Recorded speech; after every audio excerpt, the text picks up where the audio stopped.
And let me follow that up because I can move my script around. You're right. Darrell Lugo called up from Detroit today. He was hitting 341 at AAA. Now, I'm not a big Lugo proponent to add in fantasy, and there are several reasons why. First of all, and this is not the biggest one, but he's the Detroit Tigers' 17th ranked prospect. Okay, only their 17th ranked prospect. He also, Baseball America rates these players hit tools, run tools.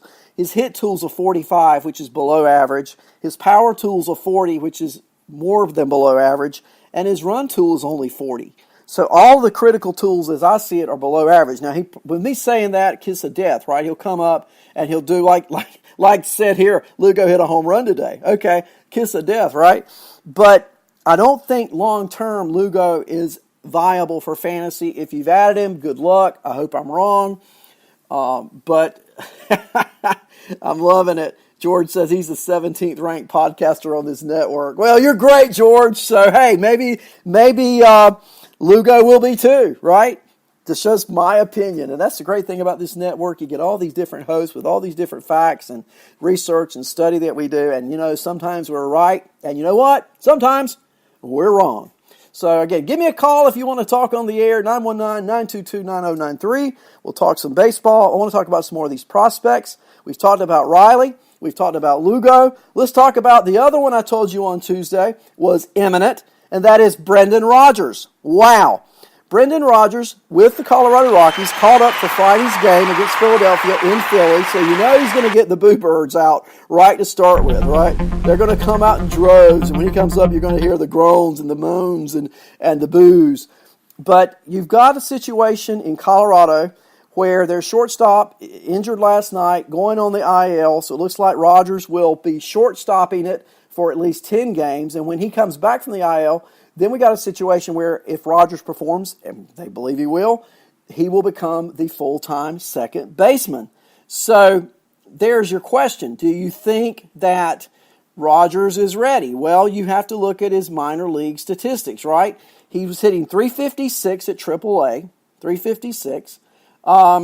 He had 10 doubles and 9 home runs, so he's got extra base power.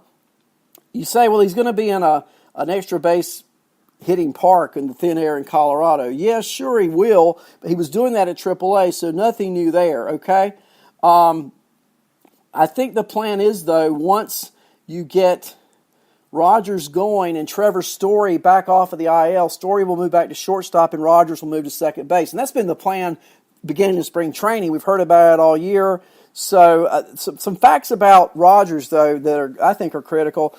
His walk to strikeout rate. His walk rate is up to 9.4% from last year.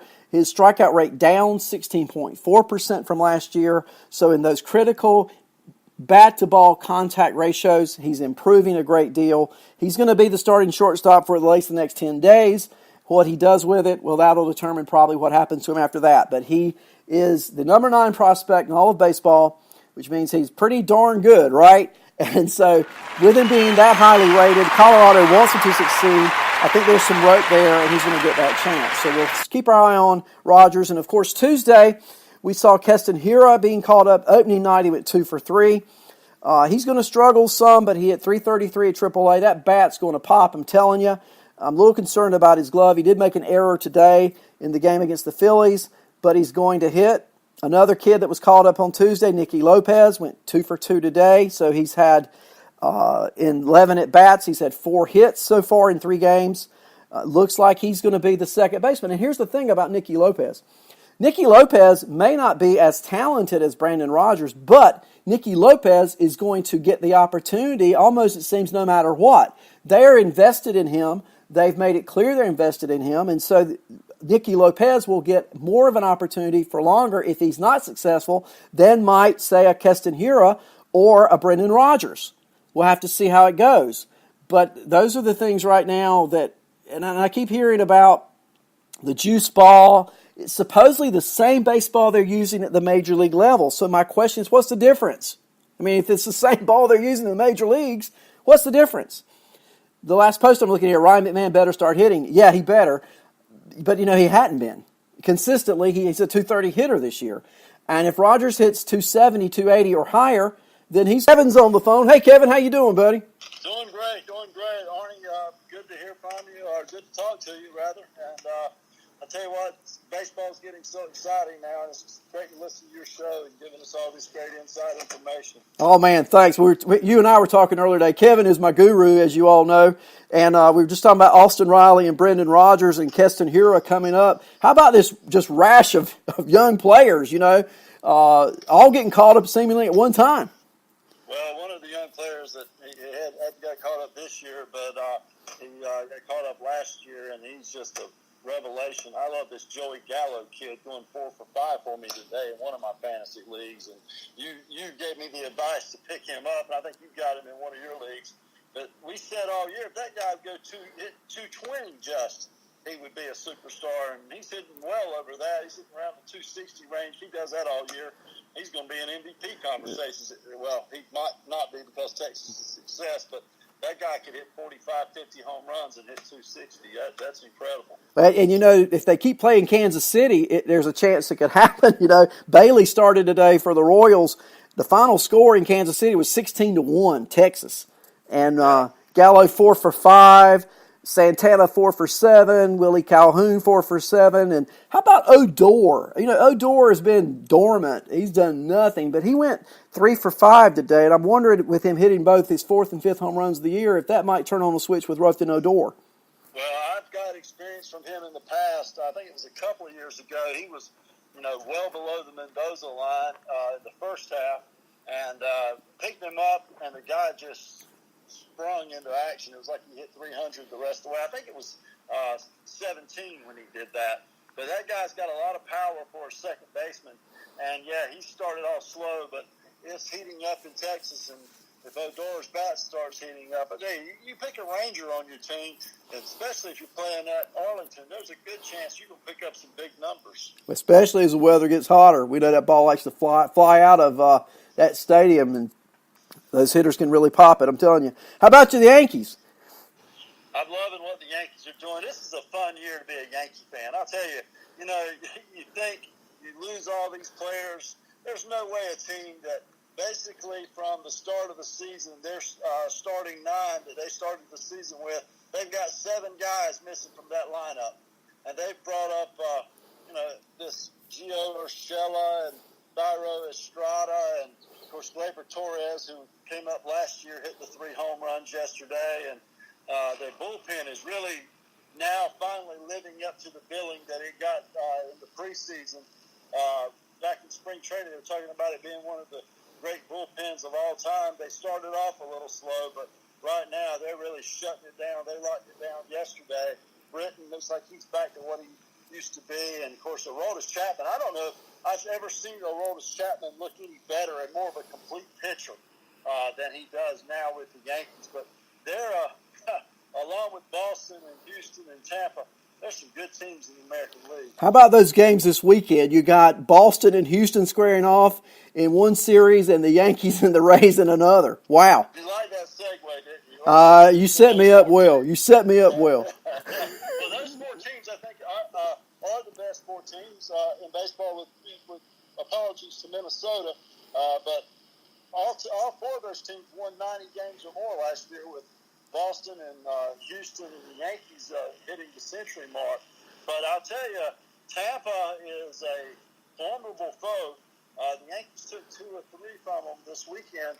But Blake Snell, of course, we know what that pitching staff can do, and he goes for them this weekend.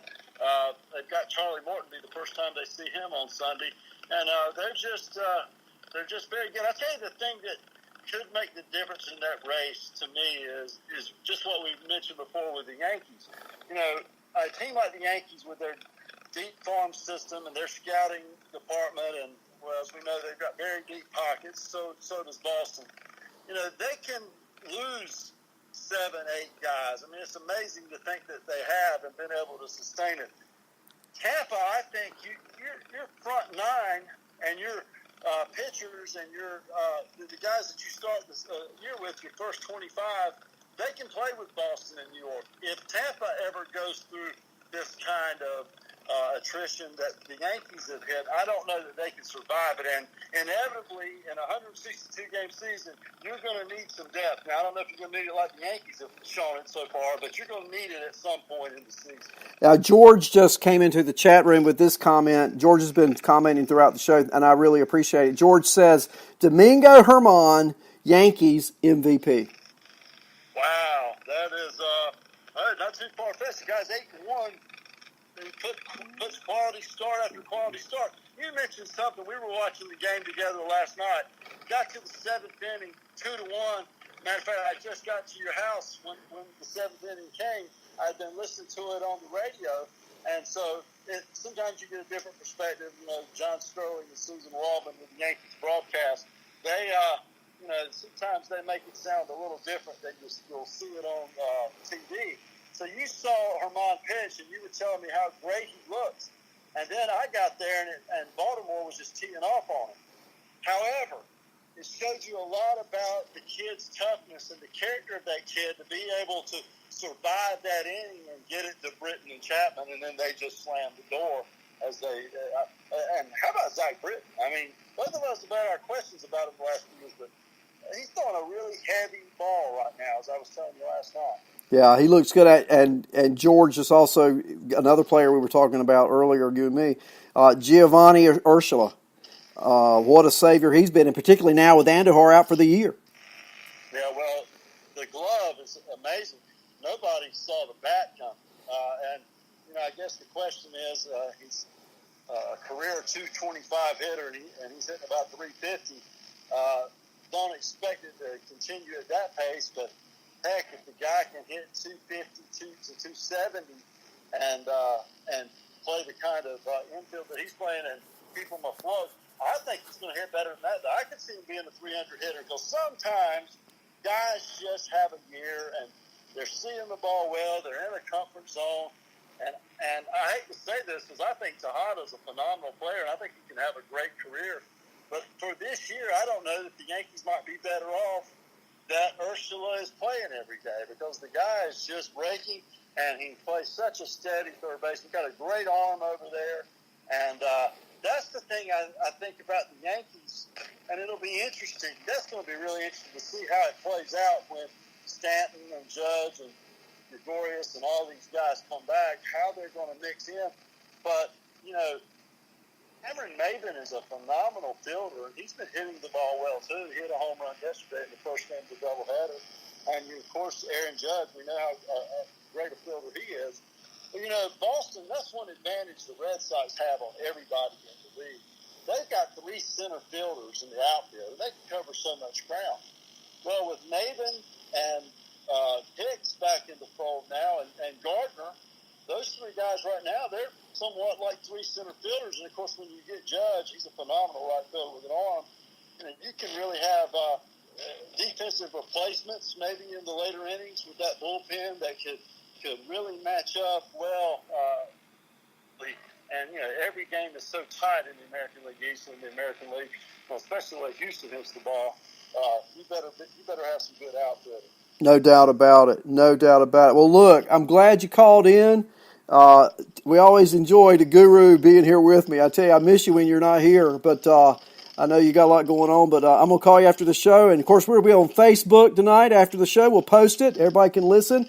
If more people want to call in, 919-922-9093. We'll put you on the air just like I did Guru Kevin.